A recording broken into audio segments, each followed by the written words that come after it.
Equals to mc²। यही हम करने वाले हैं। तो सबसे पहले थोड़ी सी बेसिक जान लेते हैं एनर्जी के बारे में कि एनर्जी क्या है। तो चलिए पहले एनर्जी देख लेते हैं। एनर्जी या relativistic energy, the kinetic energy of an object is defined to be the work done on the object in accelerating it from its rest to speed. जब भी किसी वस्तु को रेस्ट से किसी वेलोसिटी में, यानी कोई वस्तु रेस्ट से किसी वेलोसिटी में आती है, यानी किसी स्पीड से मूव करती है, तो वही एनर्जी हमारी क्या कहलाती है, काइनेटिक एनर्जी कहलाती है। यानी रेस्ट से वेलोसिटी में कन्वर्ट हो जाती है एनर्जी, वो हमारी क्या कहलाती है, काइनेटिक एनर्जी। वो इक्वल्स टू होती है के इक्वल्स टू हाफ mv² के। यहाँ पर यदि मैं m की जगह पर m0/√1 - v² पुट कर दूँ तो ये हमारी रिलेटिविस्टिक काइनेटिक एनर्जी का फॉर्मूला यहाँ पर आ जाएगा। उसी तरह से the energy stored in an object due to its position and height, जो एनर्जी किसी भी वस्तु की पोजीशन और उसकी हाइट के कारण होती है उस वस्तु में, वही पोटेंशियल एनर्जी कहलाती है। ये इक्वल्स टू होती है हमारी mgh के। यहाँ पर h height, g gravitational value 9.8, m मास, pe मीन्स पोटेंशियल एनर्जी। यहाँ पर भी सेम, यदि मैं m की जगह पर m0/√1 - v² पुट कर देता हूँ तो ये मेरी रिलेटिविस्टिक पोटेंशियल एनर्जी का फॉर्मूला बन जाता है। इसे हम एक अदर तरह से भी डिफाइन कर सकते हैं। Energy is defined as the capacity to do work, यानी कार्य करने की जो क्षमता होती है किसी भी वस्तु की या किसी भी ऑब्जेक्ट की या किसी भी प्राणी की, वही हमारी क्या कहलाती है, एनर्जी कहलाती है। Energy is defined as the capacity to do work, यानी कार्य करने की क्षमता क्या कहलाती है, एनर्जी कहलाती है। तो हमने कुछ एनर्जी के बारे में बेसिक चीज़ें जान ली हैं। तो चलिए रिलेशन फाइंड आउट करते हैं एनर्जी और मास में। एनर्जी की डेफिनेशन उसके बारे में अभी हम जान चुके हैं।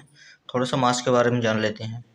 मास क्या होता है? मास किसी भी वस्तु में उपस्थित पदार्थ की मात्रा होती है। पदार्थ की मात्रा जो वो स्थान भी घेरती है, यानी मास क्या है, स्थान भी घेरता है, उसका कुछ विशेष आकृति और आकार भी होता है, और क्या, स्थान भी घेरता है। और हम कह सकते हैं पदार्थ की मात्रा, किसी वस्तु में उपस्थित पदार्थ की मात्रा ही उसका क्या कहलाती है, द्रव्यमान कहलाती है या मास कहलाती है। तो मास का फॉर्मूला देखते हैं हम देखते हैं डेंसिटी का formula. Density equals to mass upon volume. चलिए यहाँ पर लिख देता हूँ मैं। Density equals to mass upon volume. अब हम क्या करेंगे, यहाँ से मास फाइंड आउट करेंगे तो हम डेंसिटी में वॉल्यूम की मल्टीप्लाई कर देंगे, यानी density into volume equals to mass. तो ये फॉर्मूला भी हम यहाँ पर यूज करेंगे। तो चलिए रिलेशन देख लेते हैं। Let's consider a particle of mass m acting upon ए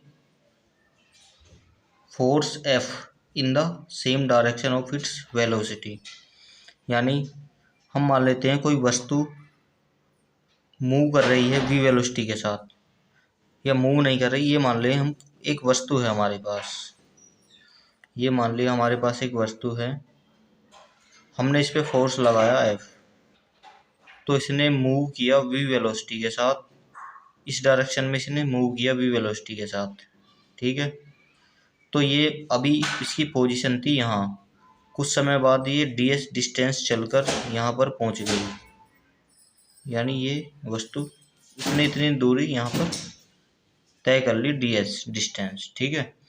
तो वही यहाँ पर देख रहे हैं। Let's consider a particle of mass m acting upon by a force F in the same direction of its velocity. यानी एक बॉडी थी जिसका मास था m, उस पर हमने फोर्स लगाया F, तो वो इस डायरेक्शन में वेलोसिटी के साथ मूव हो गई, यानी उसने इस डायरेक्शन में v वेलोसिटी के साथ ds डिस्टेंस क्या हो गई, डिस्प्लेस हो गई, ठीक है। हमने ds डिस्टेंस क्या कर ली, ट्रेवल कर ली। जब उसके ऊपर फोर्स लगा तो उसकी कुछ ना कुछ वेलोसिटी भी हुई, तो वो वेलोसिटी थी v, और जो डिस्प्लेसमेंट किया उसने वो किया ds। Then force displace the body through a distance D S, यानी फोर्स ने बॉडी को क्या कर दिया, डी एस डिस्टेंस पे डिस्प्लेस कर दिया। Then the increase in kinetic energy, जब ये वस्तु रेस्ट में थी तो इसके ऊपर जब फोर्स लगा तो जिसके कारण इसमें क्या हो गई, वेलोसिटी हो गई, यानी वेलोसिटी के साथ मूव करने लगी, तो यानी इसके अंदर क्या हो गई, काइनेटिक एनर्जी हो गई। पहले इसमें क्या थी, पोटेंशियल एनर्जी थी, लेकिन फिर वही किस में चेंज हो गई, काइनेटिक एनर्जी में। तो वो कितनी थी, वो डी के थी। तो जितना जो काइनेटिक एनर्जी इसके अंदर उत्पन्न हुई वो हमारी जितना हमने इस पर वर्क किया उसके इक्वल होगी। समझ गए, जितनी काइनेटिक एनर्जी यहाँ पर उत्पन्न हुई वो इक्वल होगी जितना उस पर वर्क डन हुआ उस वस्तु का, क्योंकि वो यहाँ पर आकर रुक गई, यानी इतना वर्क हुआ तो यहाँ उसकी काइनेटिक एनर्जी जीरो हो गई, यानी जितनी काइनेटिक एनर्जी उत्पन्न हुई वो उसके वर्क डन के इक्वल हुई। Then the increase in kinetic energy d K of the body equal to the work done, यानी जितनी काइनेटिक एनर्जी यहाँ पर पैदा हुई उस वस्तु के डिस्प्लेसमेंट में वो उसके वर्क डन के इक्वल हुई, यानी उतने वर्क होने के बाद वो अपनी इनिशियल पोजीशन में वस्तु आ गई। तो काइनेटिक एनर्जी और वर्क डन, तो देख लेते हैं। जो वर्क डन हुआ वो था D W, D W equals to हमने मान लिया एफ इंटू डी एस, यानी फोर्स इंटू डिस्प्लेसमेंट। वर्क क्या होता है, फोर्स इंटू डिस्प्लेसमेंट। उसी तरह से काइनेटिक एनर्जी हमने मान ली डी के। अब डी के हमारे किसके इक्वल थी, डी डब्ल्यू के। जब डी डब्ल्यू के इक्वल थी तो डी डब्ल्यू किसके इक्वल था, इसके, तो काइनेटिक एनर्जी भी इसी टर्म के इक्वल होगी, तो ये टर्म हमने यहाँ पर लिख लिया, D K equals to F into D S, यानी ये दोनों क्या हैं, सेम हैं। तो वर्क डन हमारा काइनेटिक एनर्जी के इक्वल होगा। चलिए इसे आगे करते हैं। ये इक्वेशन नंबर हमने फर्स्ट मान ली।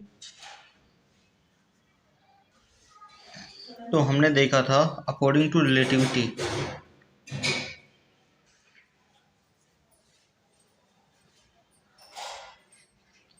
अकॉर्डिंग टू रिलेटिविटी हमने देखा था फोर्स इक्वल्स टू था हमारा, यानी रिलेटिव फोर्स इक्वल था change in momentum upon change in time, यानी d p upon D t की। जहाँ पर डी पी इक्वल्स टू क्या था, मोमेंटम होता है हमारा मास इंटू वेलोसिटी, यानी mass m velocity v upon D t. तो अब क्या करेंगे हम, इक्वेशन नंबर, अब जो हमारी इक्वेशन है ये टर्म है, इसका क्या कर देंगे, डी अपॉन डी टी का मतलब डिफरेंशियल। इस टर्म का डिफरेंशियल करने पर हमें जो मिलेगा वो हमें इक्वेशन मिलेगी एफ इक्वल्स टू, अब फर्स्ट वाली टर्म बाहर और सेकंड वाली का डिफरेंशियल, यानी एम बाहर और D we upon D T, यानी सेकंड का डिफरेंशियल, प्लस अब सेकंड बाहर और फर्स्ट वाली का differential.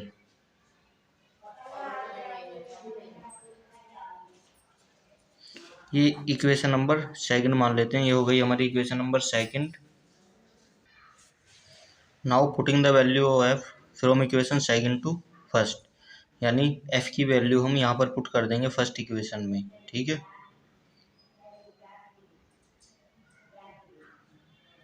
Putting the value of F in equation first, तो चलिए देखते हैं।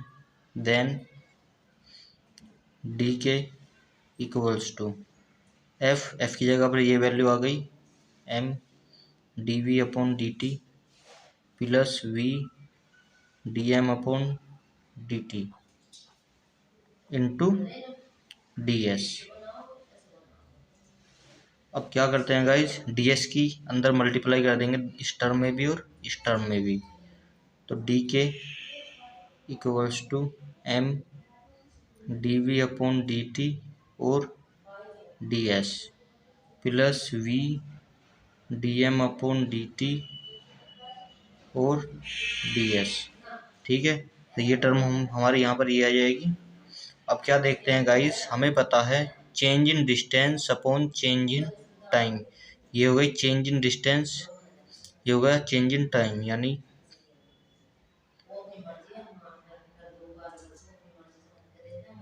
Change in distance upon change in time.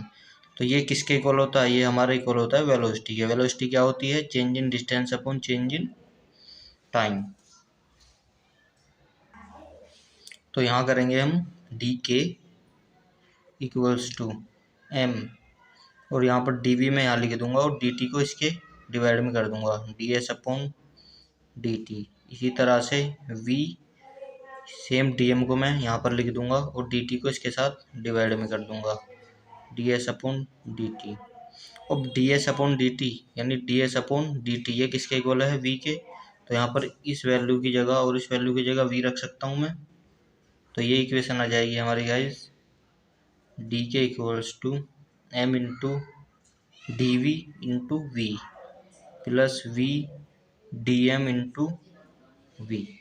अब क्या करेंगे गाइस, इस v की मल्टीप्लाई हो जाएगी, D K equals to M into V D V. V के यहाँ पर मैं ले आया यानी v का m के साथ मल्टीप्लाई कर दी तो एम वी और डी वी प्लस v और v क्या हो जाएगा? v square D M. इसे हम मान लेते हैं इक्वेशन नंबर 3।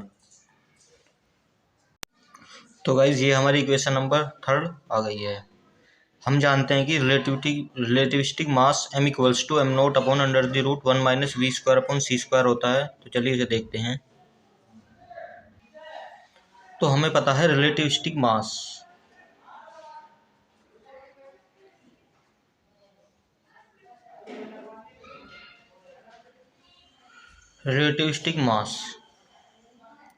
ये होता है गाइज हमारा m equals to M naught upon under the root 1 minus we square upon C square.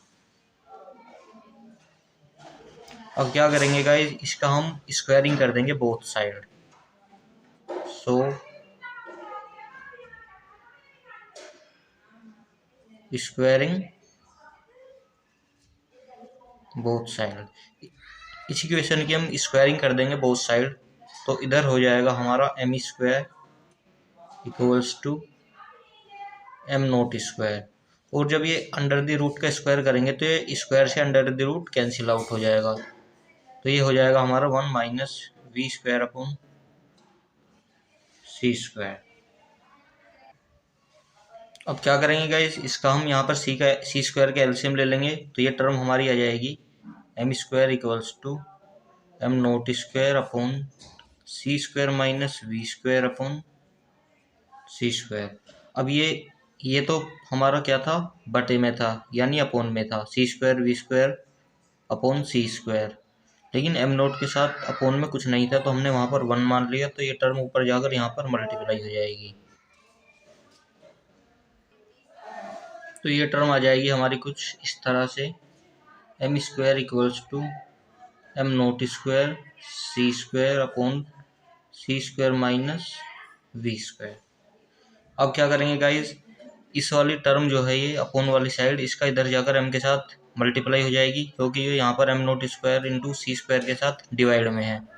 और जब कोई भी टर्म यहाँ इक्वल्स के इधर डिवाइड में होती है तो उधर जाकर क्या हो जाती है? मल्टीप्लाई हो जाती है। तो चलिए इसकी मल्टीप्लाई इसके साथ कर लेते हैं। तो ये हो जाएगा हमारे पास एम स्क्वायर सी square minus m square v square, यानी एम स्क्वायर की मल्टीप्लाई इसके साथ और एम स्क्वायर की मल्टीप्लाई इसके साथ, बाहर minus, equals to M naught square C square. अब क्या कर देंगे गाइस, ये जो हमारी इक्वेशन आई है इसका हम क्या कर देंगे? डिफरेंशिएट कर देंगे इसे। ऑन डिफरेंशिएटिंग दिस इक्वेशन,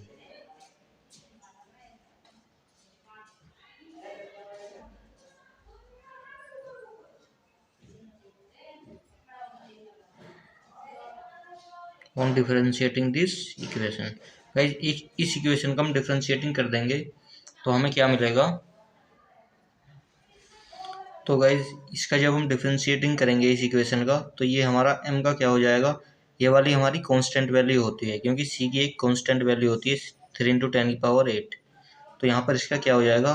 2 यहाँ पर आगे आ जाएगा और m का dm हो जाएगा। यानी ये हमारा जब हम इसका डिफरेंशिएट करेंगे तो ये कुछ इस तरह से हो जाएगा 2m इंटू dm, क्योंकि पावर हमेशा आगे आ जाती है और इसमें से एक माइनस हो जाता है। तो 2 आगे आ गई, एम स्क्वायर में से एक माइनस हो गया तो केवल m बचा और dm। और इनटू में क्या है इसके साथ सी स्क्वायर माइनस, अब इस टर्म का यहाँ पर हम डिफ्रेंशिएटिंग करेंगे तो इसका क्या हो जाएगा, इस फर्स्ट टर्म ऐसे ही रहेगी यानी M square into second term का डिफरेंशियल हो जाएगा तो ये 2 आगे आ जाएगा यानी 2v, इसी तरह से और dv। फिर क्या होगा गाइस प्लस, अब क्या होगा, अब पहले फर्स्ट टर्म ऐसे ही रही थी, अब सेकंड टर्म ऐसे ही रहेगी यानी वी स्क्वायर 2m और dm यानी सेकंड टर्म का डिफरेंशियल। और अब गाइस इस टर्म का डिफरेंशियल करेंगे तो इसमें क्या हो जाएगा गाइस, यहाँ पर क्या एम नोट और सी स्क्वायर, एम नोट हमारा रेस्ट मास था और सी हमारा कांस्टेंट था, यानी ये दोनों वैल्यू यहाँ पर हमारी कांस्टेंट थी। जब हम इस टर्म का डिफरेंशियल करेंगे तो यहाँ पर सी स्क्वायर और एम नोट जो रेस्ट मास था ये दोनों क्या थी, हमारी कांस्टेंट वैल्यू हैं, तो यहाँ पर इनका कोई भी डिफरेंशियल नहीं होगा यानी जीरो होगा, इन सब का डिफरेंशियल क्या होगा जीरो, क्योंकि ये कांस्टेंट थी। यहाँ पर लिख देंगे M naught and C equals to constant. Okay, तो चलिए आगे करते हैं इसे। तो गाइज ये वैल्यू हमारी हो जाएगी 2m dm c square minus m square 2v dv, और बाहर माइनस के कारण ये ब्रैकेट के अंदर का भी साइन चेंज हो जाएगा तो ये भी माइनस हो जाएगा। 2m dm v square equals to 0।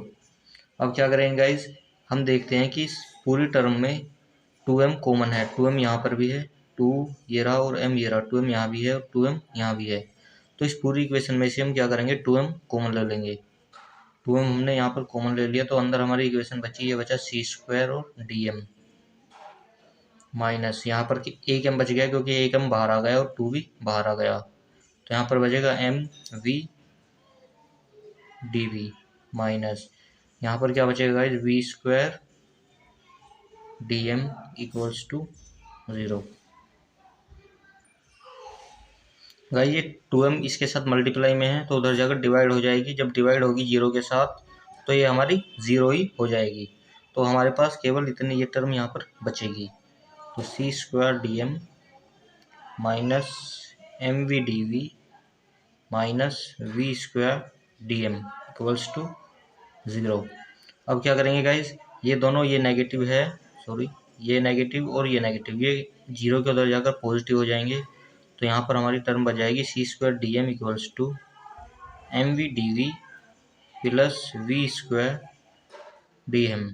इसे हम क्या करेंगे, इसे इक्वेशन नंबर 4 मान लेंगे, ये हमारी इक्वेशन नंबर क्या आ गई है 4 आ गई है। अब क्या करेंगे गाइस, अब हम कंपेयर करेंगे इक्वेशन नंबर 3 और इक्वेशन नंबर 4 को। ऑन कंपेयरिंग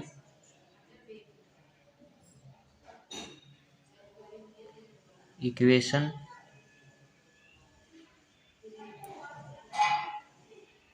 थर्ड एंड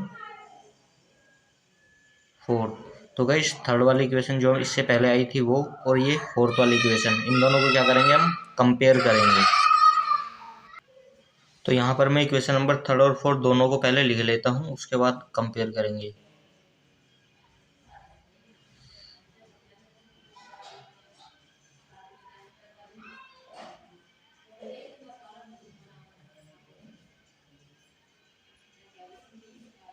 तो गाइस ये हमारी इक्वेशन नंबर 3 आई थी पहले, मैंने ये भी यहाँ पर लिख ली है, और इक्वेशन नंबर 4 को भी यहाँ पर लिख लेता हूँ।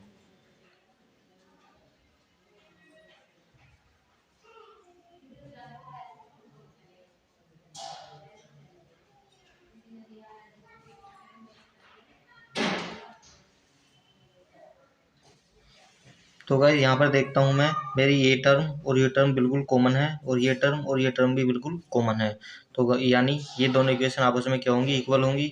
तो गाइस ये आ जाएगा हमारा D K equals to C square D M, इसे मैं इक्वेशन नंबर 5 मान लेता हूँ। Now consider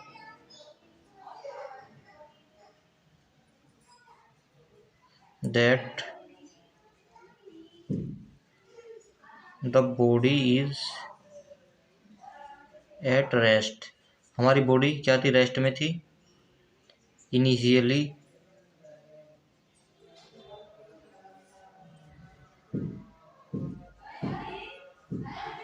and by the application of force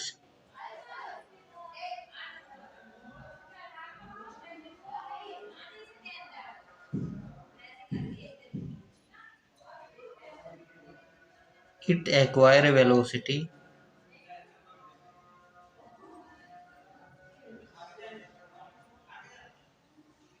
v। Guys सबसे पहले क्या थी, बॉडी हमारी क्या थी, रेस्ट में थी, इनिशियल पोजीशन में क्या थी, रेस्ट में, सॉरी इनिशियल पोजीशन में क्या थी, बॉडी हमारी रेस्ट में थी। ठीक, उसके बाद क्या हुआ, जब हमने उस पर फोर्स अप्लाई किया तो उसने क्या वी वेलोसिटी क्या कर ली, एक्वायर कर ली, यानी वी वेलोसिटी के साथ वो मूव करने लगी। तो उसमें क्या हो गई, काइनेटिक एनर्जी उत्पन्न हो गई। उसमें क्या हो गई, काइनेटिक एनर्जी उत्पन्न हो गई। तो देख लेते हैं वो टोटल काइनेटिक एनर्जी कितनी थी। द टोटल जो हमारी वर्क डन के इक्वल थी, kinetic energy of the body. तो जो हमारी total kinetic energy of the body थी वो गाइस वो हो जाएगी, टोटल के लिए हम क्या करते हैं गाइस, इंटीग्रेशन कर देते हैं। तो इंटीग्रेशन कर देंगे हम, टोटल यही तो थी हमारी टोटल काइनेटिक एनर्जी। ठीक, तो गाइस इसका हमने क्या कर दिया, इंटीग्रल कर दिया, D K equals to integral of C square और डी एम। तो गाइज यहाँ पर जो हमने इनिशियल में उसका मास क्या था, इनिशियल में वो रेस्ट पोजीशन में था यानी एम था, और उसके बाद वो वी वेलोसिटी के साथ मूव करने लगा जब, तो उसका मास में जो भी वेरिएशन हुआ वो क्या था, एम नोट था। तो यानी एस फ्रेम में हम जो हमने डेरिवेशन किया उसमें एस फ्रेम में जो मास था वो रेस्ट में था, जो कि था एम। और इन एस डैश फ्रेम में मास की वैल्यू क्या थी, एम नोट, जब वो S dash frame V velocity के साथ मूव कर रहा था। मूव करने के साथ जो भी वेरिएशन हुआ मास में वो हमने यहाँ पर लिख लिया है, इनिशियल पोजीशन का मास और फाइनल पोजीशन का मास, एम और एम नोट। तो गाइस जब डीके का हम यहाँ पर इंटीग्रल करेंगे तो उसकी वैल्यू हमें मिलेगी, डीके का इंटीग्रल करने पर हमें वैल्यू मिलेगी के इक्वल्स टू, ये गाइस कांस्टेंट टर्म है तो ये बाहर आ जाएगी सी स्क्वायर, और डी एम का इंटीग्रल एम हो जाएगा, और यहाँ पर एम नोट और एम। अब क्या होगा गाइस, के इक्वल्स टू सी स्क्वायर, और एक सबसे पहले हम अपर वैल्यू रखते हैं तो यहाँ पर एम एम माइनस फिर lower M note.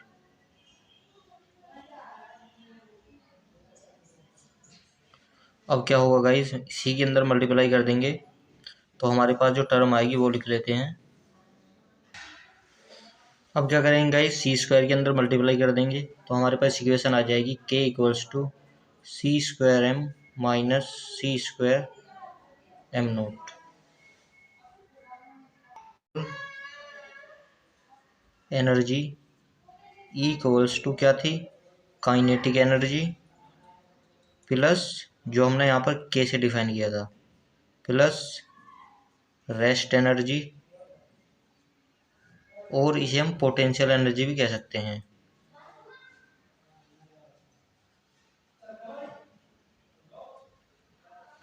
Potential energy. तो गाइज यहाँ पर हमारी के हमारी क्या आ गई है, ये हमारी काइनेटिक एनर्जी आ गई है।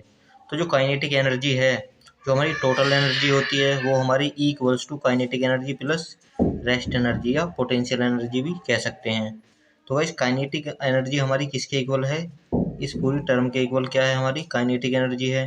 तो रेस्ट एनर्जी क्या होती है, वो होती है guys M naught C square. इन रिलेटिविस्टिक मैकेनिक्स में एम नोट क्या था, रेस्ट मास होता है।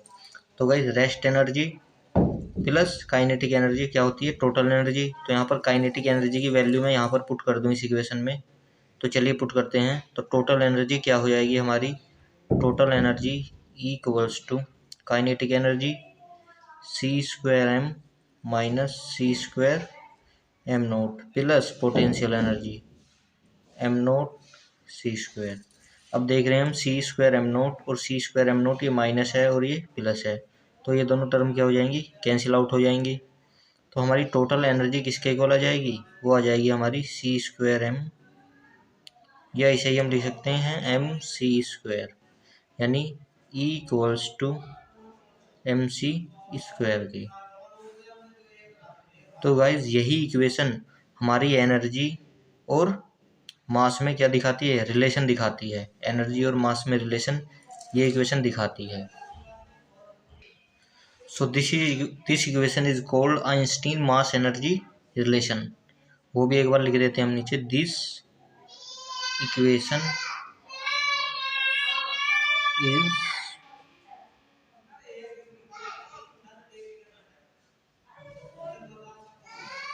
Einstein mass energy relation. तो गाइज यही हमारी जो इक्वेशन है ये आइंस्टीन मास एनर्जी रिलेशन कहलाती है। तो यही हमने यहाँ पर प्रूव किया था। गाइज वीडियो एकदम आसान से आसान लैंग्वेज में बनाने की कोशिश की जा रही है और हिंदी में आपको प्रॉपर समझाया जा रहा है। तो गाइज आई होप आपको वीडियो पसंद आए तो वीडियो को लाइक करें और चैनल को सब्सक्राइब करना ना भूलें। Thank you.